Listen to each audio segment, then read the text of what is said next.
On Global TV News Express, federal government to commence training on digital and technical skills for youths. In business, federal government seeks a $23 billion boost for renewable energy targets. And on the foreign scene, Nigerian armed forces killed Boko Haram leader in Bokara. In sports, DICO APC youth leaders back federal government's efforts at driving grassroots talent. Hello and welcome to all our viewers in Nigeria and around the world to News Express on Global Television, coming to you live from the nation's capital, Abuja. I am Ramsey Enoch. A quick reminder that Global Television is on DSTV channel 365 and Star Times 276. The federal government says it is set to train over 10 million youths across the country in digital and technical skills. These skills include programming, artificial intelligence, innovation, plumbing, tiling, and other vocational trades. Ubong Usoro completes the story. The Federal Ministry of Education, through the Nigerian Youth Employment and Skill Acquisition Fund, has partnered with the World Bank to train service providers who will, in turn, train the youth nationwide. Speaking at the signing of MOU in Abuja, the Minister of Education, Professor Tahir Maman, represented by Dr. Nabila Mohammed, said the program is designed to tackle unemployment by equipping young Nigerians with skills that meet global demands. You have all been shortlisted and visited, and you must have shown some form of commitment to be here today. So congratulations once again. The World Bank representative, Dr. Mustara Rufai, said the initiative is a bold step towards preparing youth for future work by combining digital literacy with technical skills to create new generation of innovators and problem solvers. The bank, in its bid to see youths acquire relevant skills, relevant market skills, is investing in the TVET sector. And it's not just to train them, but to see them get certification under the National Skills Qualification Framework and also to get employment. The National Project Coordinator of the Nigerian Youth Employment through Skill Acquisition Fund, Blessing Ugu, said the service providers were selected after a rigorous process, stating that over 10 million Nigerian youth will be trained for 6 months all over the country. The federal government of Nigeria, in this present administration, is focusing on training our youth, equipping them with specific skills that with the skills that the students can go out and have jobs. The program will begin with the signing of the MOU with service providers before the full-scale training commences across the 6 geopolitical zones of the country. Stakeholders express optimism that the scheme will bridge the skill gap, enhance job creation, and contribute significantly to economic growth. Ubong Usoro for Global Television. A new digital tool has been unveiled to track the performance of Nigeria's lawmakers, known as the Deliberative Barometer. Covering the fall session of the 10th National Assembly, the digital tool evaluates the plenary contributions of all 469 federal lawmakers between June 2023 and June 2025, measuring debates, motions, bills, petitions, and committee reports. A National Assembly correspondent, Aniete Patrick, reports. At a public ceremony in Abuja, the ELGAF Africa Legislative Governance and Policy Innovation Hub, in partnership with civil society groups, launched the Deliberative Barometer and Policy Focus Productive Report. According to the findings by the President, ELGAF Africa Legislative Governance and Policy Innovation Hub, Chibuzo Okereke, the House of Representatives recorded over 4,200 legislative actions, while the Senate logged more than 2,200. Security, economy, and education emerged as top focus areas. However, the report also revealed that 4% of senators and 12% of representatives recorded 0 legislative actions during the period. Meanwhile, top performance included Senate Leader Okpeyemi Bamidele and Deputy Speaker Benjamin Kalu, led in the House with more than 100. Within the data framework we have built, you can know that this member, since he came in the first session, all he has done is to second motion only, or to, or he also shows you the legislators who have not said a word throughout the first session of the National Assembly, which we classify as lawmakers with zero legislative actions within that period. And those who are top-performing legislators. The Speaker of the House of Representatives, ably represented by Cyril Hart, says the barometer is a mirror for lawmakers as it challenges members to raise the standard of representation, lawmaking, and oversight. This platform tracks the productivity of lawmakers and evaluates policy, and it is a tool that can advance democratic growth in measurable ways. This compels us to constantly raise the standard of representation, lawmaking, and oversight by spotlighting legislative outputs. This report gives Nigerians a scorecard to evaluate their lawmakers and ensure that Parliament works for the people. For ELGAF Africa, its partners, the tool is a step towards strengthening Nigerians' democracy. Aniete Patrick, reporting for Global TV. Access to clean water and safe water for residents of satellite towns in the Federal Capital Territory is set to improve as the federal government, in collaboration with the FCT administration, has launched the Lot 2 Karo Township Water Supply Project. The initiative forms part of the Renewed Hope agenda, designed to provide lasting infrastructure that directly impacts the lives of residents. Kabir Hassan reports. At the flag-off ceremony, the Minister of the FCT, Nyesom Wike, says the project demonstrates President Bola Tinubu's administration commitment to delivering people-oriented infrastructure. He revealed that 50% of the project funding has already been approved, assuring residents that no project under his watch will be left incomplete. This is one of the promises made by Mr. President when he commissioned in June, 2 months ago, of the Abuja Greater Water. He said he was going to also do this in the satellite towns. And we have started with Buhari Area Council and Amak Area Council. Also speaking, the Minister of State for the FCT, Maria Mahmoud, commended the initiative, stressing that the project will bring relief to communities in Karo and its environs by ensuring safe and potable water supply. This project is beyond water, but it is a symbol of progress, also a promise fulfilled and a future renewed. President Bola Tinubu, GCFR, for the Renewed Hope agenda, the leadership of His Excellency speaks louder than words.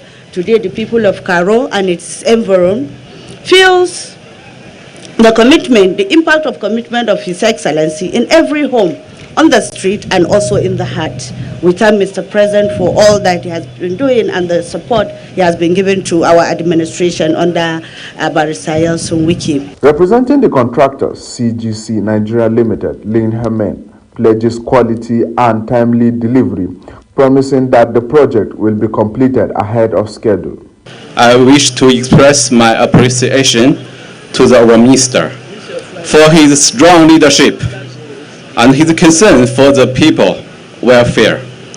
We believe under his leadership and with the joint effort of all the stakeholders, this project will be completed with high quality, with high efficiency. When completed, the Karo Water project is expected to serve thousands of residents, enhance public health, and boost social-economic activities across satellite towns in the FCT. Kabir Hassan, Global TV News.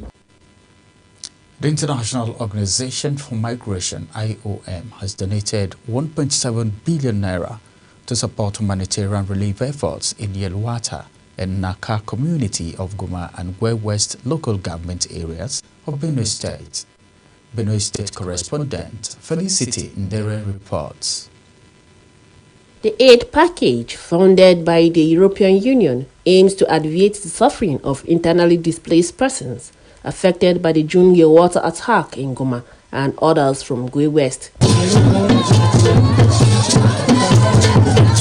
The donation was announced at the Government House Makurdi by IOM Deputy Director General for Operations, Ugochi Daniels, who led the delegation of UN agencies, EU envoys and other dignitaries. Today, I'm very pleased to announce, with much appreciation to the European Union, new funding of $1.1 million, which is 1.7 billion naira.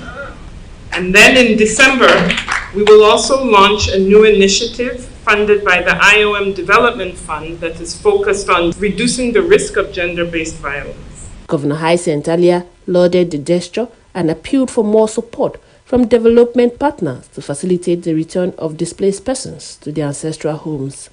My dream was to see a day when every internally displaced person will return to their ancestral home. And I and the government of Benue State are engaging all parties, including the federal government of Nigeria, the UN agencies and other international partners to make this dream become a reality. The delegation also visited the Otese IDP camp and community to commission a water project and assessed conditions at the mega camp, reaffirming IOM's partnership with the state government, as well as listen to IDPs air out their concerns. Representatives of IDP expressed gratitude for the aid and urged for a swift return to their ancestral homes. In Makurdi, Felicity Ndere reporting for Global TV News. Minister of Interior Dr. Olubunmi Tunji-Ojo has charged newly promoted senior officers of the Nigerian Security and Civil Defense Corps, that is NSCDC, to uphold diligence, fairness and integrity as they take on greater responsibilities. Represented by the Secretary to the Civil Defense, Fire Correctional and Immigration Service Board, Major General Abdulmalik Jibril retired. The minister gave the charge while decorating 22 Assistant Commandant General of Corps at the Dr. Ade Adudori Auditorium in Abuja. Kikelomo Okere has details. It was a day of pride, joy, and renewed responsibility as 22 senior officers of the Nigerian Security and Civil Defense Corps received their long-awaited promotion to the rank of Assistant Commandant General. The colorful decoration ceremony not only marked a career milestone for the officers, but also a moment of celebration for their families who witnessed the achievement. Representing the Minister of Interior, Dr. Olubunmi Tunji-Ojo, the Secretary of the Civil Defense, Fire, Correctional and Immigration Service Board, Major General Abdulmalik Jibril retired, reminded the newly promoted officers that promotion comes with accountability and urged them to bring innovation that will help address Nigeria's current security challenges.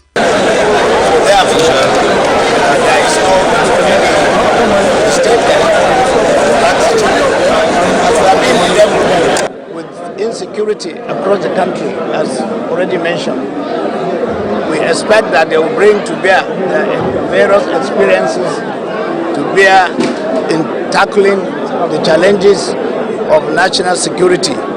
On his part, Commandant General of NSCDC, Professor Abubakar Ahmed Audi, while congratulating the officers, urged them to show loyalty, professionalism and dedication while mentoring their subordinates. He also commended the minister's reform, which have cleared promotion stagnation in the service. See what happens today. That is a product of hard work, commitment and unwavering determination.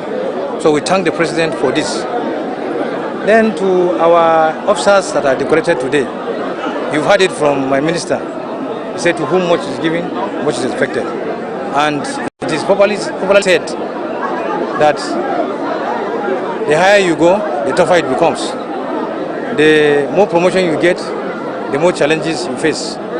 So at this level, they have entered a very, very senior cadre of the management of the corps. And so they are expected, you've heard it from the minister, to be role models.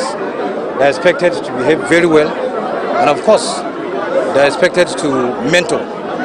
The newly decorated officers pledged to justify their new ranks with renewed commitment to national security and service to the country. Highlight of the event was the oath of allegiance administered to the officers and the presentation of 5 million naira checks to the families of the personnel who lost their lives in the line of duty. Kike Lomo Okeri, Global Television News. Commissioner of Police for the Federal Capital Territory, Ajao Adewale, has disclosed that illegal mining has evolved into a powerful cartel-controlled business funded by influential Nigerians. The illicit trade is driving banditry and costing the nation an estimated $9 billion, that is 13.7 trillion naira every year.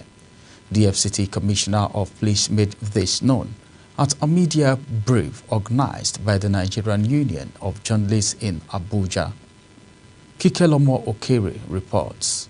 Speaking at the media briefing organized by the Nigerian Union of Journalists FCT Council, the fight against illegal mining, role of the media in Abuja, the FCT Commissioner of Police, Ajao Adewale, described illegal mining as one of the Nigeria's most serious national security threats. He identified Zamfara, Nasarawa, Kogi, Kaduna, Niger, Kwara, Osun, and part of the FCT as major hotspots. Notably, over 72 suspects connected to illegal mining were arrested in Abuja alone between 2023 and 2024. Adewale emphasized that without strong cooperation between security agencies and the media, this criminals cartel will continue to prosper. Illegal mining, and I'm taking what has happened between 2023 and 2025.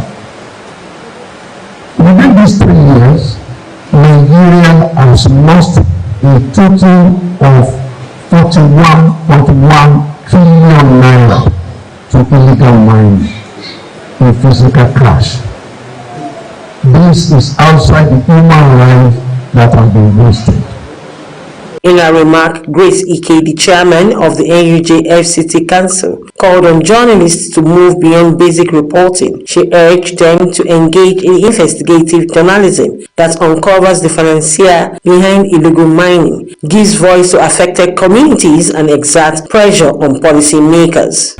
We must leverage these platforms responsibly and disseminate vital information, debunk misinformation, and encourage a national conversation on sustainable mining practices, and that's exactly why we are gathered here today. By providing balanced and accurate coverage, the media can shed light on the hidden danger, highlight the human and environmental toll, and compel authorities to take decisive action. Kike Lomo Okeri, Global Television News.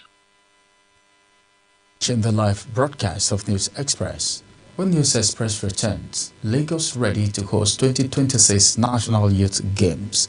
Details coming shortly, plus business and sports stories on the other side of this break. Please stay with us.